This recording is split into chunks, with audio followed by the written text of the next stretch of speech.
John, Hey, apa pakai Kak? gimana nih kira-kira bicara soal prediksi MotoGP di 2019? Oh iya, buat pemirsa semua mungkin MotoGP akan segera dimulai akhir pekan ini di 10 Maret 2019 hari Minggu. Startnya pukul 12 malam. Itu untuk MotoGP-nya kan Untuk ya? MotoGP-nya. Tapi kalau untuk yang Moto3-nya itu sekitar jam 9 9 ya? dan jam 10. Oke, nah kira-kira gimana nih prediksinya? Siapa yang bisa tampil juara di Qatar? Ya kalau kita melihat hasil tes pramusim Qatar 2019 tentunya tidak bisa dimungkiri Maverick Viñales kandidat terkuat. Namun kalau kita melihat komposisi pembalap justru ada di kubu Repsol Honda karena Marquez ini dan Marquez Lorenzo dan ya? Lorenzo satu paket dan tampaknya keduanya juga akan bersaing sesama tim Repsol Honda. Apalagi Marquez juga punya catatan bagus ya di Yep, Qatar ya. betul. Kalau nggak salah dia menang sekitar berapa ya? 3 atau 4 kali ya? Dia di Qatar ya. Qatar, di Moto2 dan di 125 serta yang terakhir adalah di MotoGP 2014. Jadi walaupun kondisinya lagi cedera, tapi berdasarkan hasil tes kemarin ada kemungkinan ya. Dia mengaku cukup optimis, hasilnya cukup bagus dan apalagi perkara keluhan kalau dikalah di Qatar itu motor RC23V-nya itu kekurangan tenaga atau top speed-nya nggak ada. Di tes kemarin sudah dipenuhi, sepertinya Marquez akan cukup punya kans besar. Jadi dari kubu Hondanya sendiri mereka sudah melakukan improve ya. Betul. Melakukan improve dan menutup kekurangan dari RC213V 2018. Iya. Salah satunya yaitu soal akselerasi. Betul. Dan juga sedikit top speed lah ya. Ya.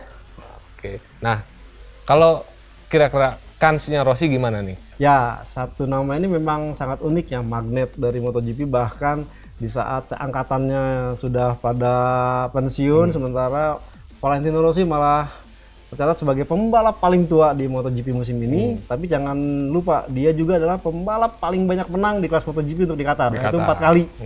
Dan kalau kita melihat trennya sendiri, sebelum tahun kemarin Yamaha cukup dominan, ada Lorenzo, Maverick Viñales, dan bahkan Rossi itu 3 kali berturut-turut dari 2015 sampai 2017 selalu menang. Dan Rossi juga kemarin di tahun lalu peringkat ketiga ya, Podium di ketiga. podium ketiga di Qatar.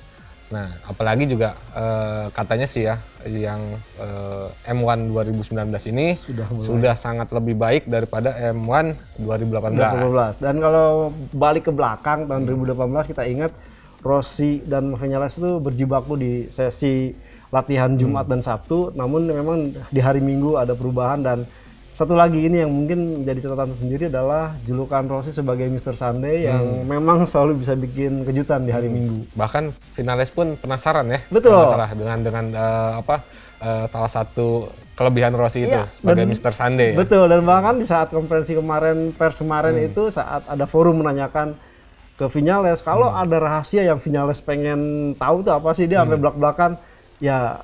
Aku pengen, aku pengen tahu Kenapa apa bisa? sih Rossi bisa di hari Minggu lebih bagus. Akan sangat bagus kalau dia membuka itu. Cuman itu artinya memang Viñales masih tetap menganggap Rossi menjadi penantang terberatnya nanti di MotoGP Qatar 2019.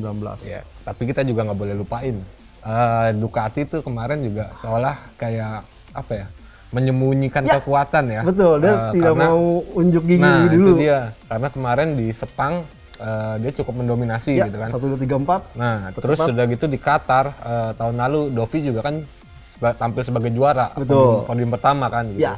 Nah, kemarin di Qatar seolah-olah ada sesuatu yang diumpetin gitu. Padahal chief engineering-nya sendiri ngomong gitu ya bahwa mereka siap untuk di Qatar.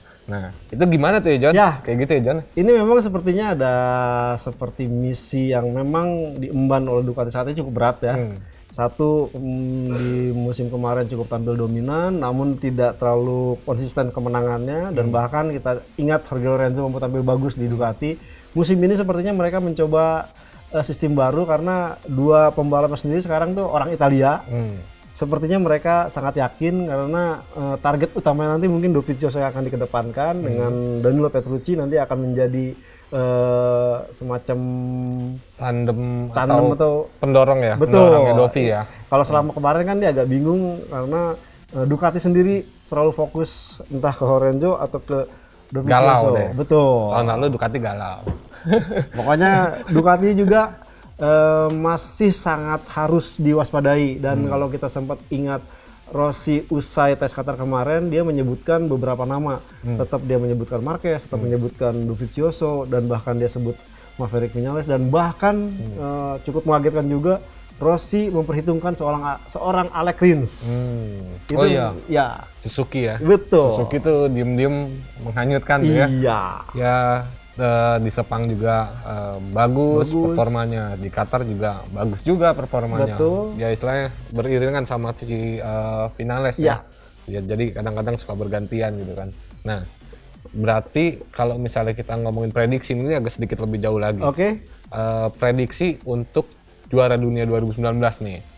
Ya seenggaknya kan mungkin ada beberapa nama. Ada beberapa Taruhlah nama, 6 nama ya. Ya. Kalau menurut gue nih Jo, Ya, betul. itu ada sekitar 6 nama, yaitu Valentino Rossi, Betul. Marc Marquez, Jorge Lorenzo, Alex Rins, Dovizioso, dan satu lagi nih siapa ya John ya?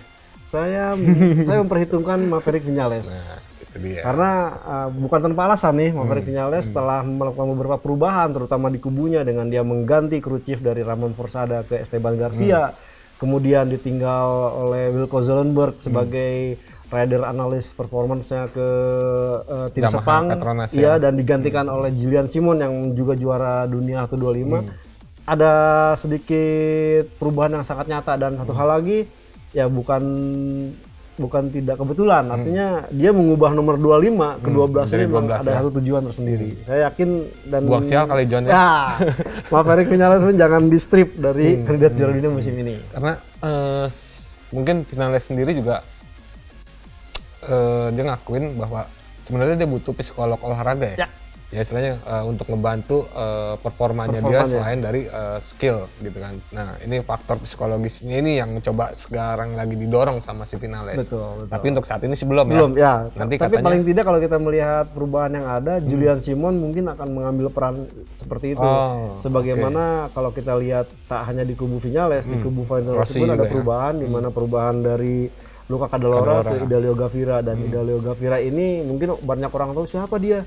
Dia sebelumnya sempat menjadi coach dari VR 46 Riders Academy, dan dia juga mantan pembalap, artinya dia sudah paham betul, dan apalagi udah tahu, udah sering ketemu dengan Rossi, apa kebutuhannya dan seperti apa.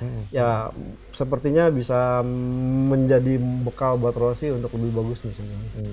Nah kalau gue sempet baca dan bahwa perubahan dari Luca Cadalora ke yang Idalia Gavira. Nah itu dia. Ya. Agak susah. Itu dia.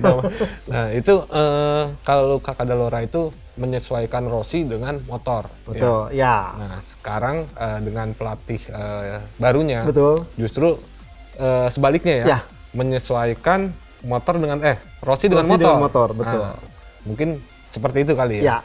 Ya memang agak ada plus minus sih, karena Luca Cadalora pun memang sudah andal di balap MotoGP, dan Idalia Gavira memang tidak terlalu sering di MotoGP, tapi dia pernah balapan di GP 500. Namun pengalaman dia mendidik dari pembalap muda, kemudian seperti yang sudah berhasil, contohnya Pecco Bagnaia, kemudian Franco Morbidelli, artinya itu menjadi bukti. Nah, sekarang bagaimana nih Idalia Gavira mampu nggak menerapkan itu ke Rossi, seorang yang memang ya boleh dikatakan ini magnet banget. Kadang-kadang mungkin agak susah, ada ego tersendiri.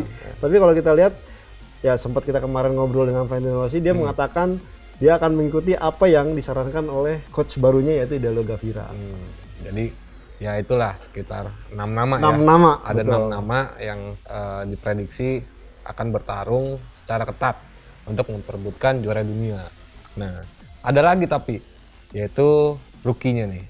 Rookie-nya juga kan nggak kalah menarik gitu kan. Yang pertama kita bicara soal Fabio Quartararo. Ya kan? Dengan usia yang sekarang baru 19 tahun. 20 tahun tepatnya. Udah di MotoGP gitu kan. Betul. Nah, itu gimana nih John, menurut lu John? Kalau misalnya kira-kira lebih bagus mana, Quartararo atau Pecco atau Joan Mir nih? Nah ini 3 nama ini nih sebenarnya yang diprediksi kuat lah memperebutkan itu. Kalau Oliveira kan agak kesulitan karena di KTM ya. Betul. Dari KTM sendiri kan untuk di level top 3-nya juga masih agak sulit ditembus gitu kan. Betul. Nah, gimana tuh John? Saya setuju, memang ada 3 nama untuk perebutan Rookie of the Year. Masing-masing ada kelebihannya. Pecco Bagnaia memang disupport abis oleh Ducati pabrikan karena memang dia dikontrak Ducati pabrikan untuk dititipkan di Alma Pramac Racing. Dan hasilnya memang cukup memuaskan. Tapi sempat Valentino Rossi bilang itu di track seperti itu memang Ducati diuntungkan, cuman secara race pace masih perlu banyak belajar. Yang kedua adalah Fabio Quartararo. Sangat diuntungkan sekali karena dia berlaga di katakanlah sampai orang banyak bilang Yamaha M1 adalah motor yang paling mudah dikendalikan oleh kaliber rookie, dan ini Fabio Quartararo membuktikannya.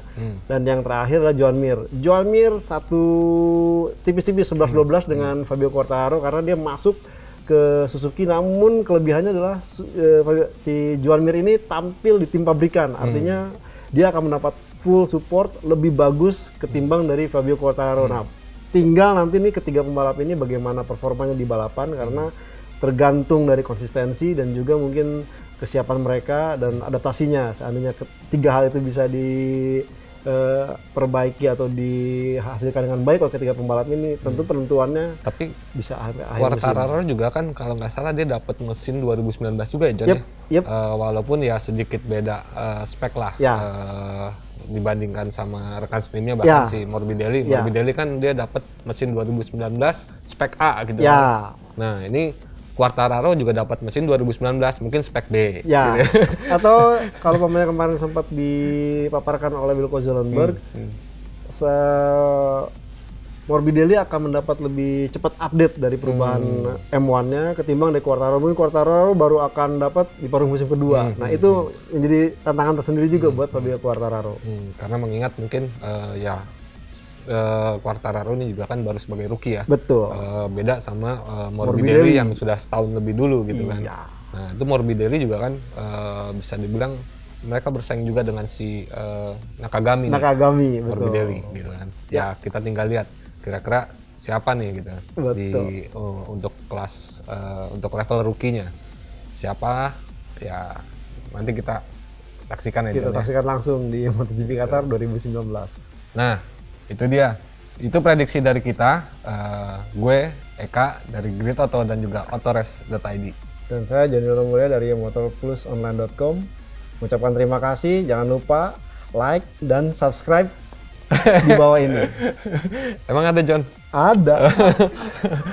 Oke, see you.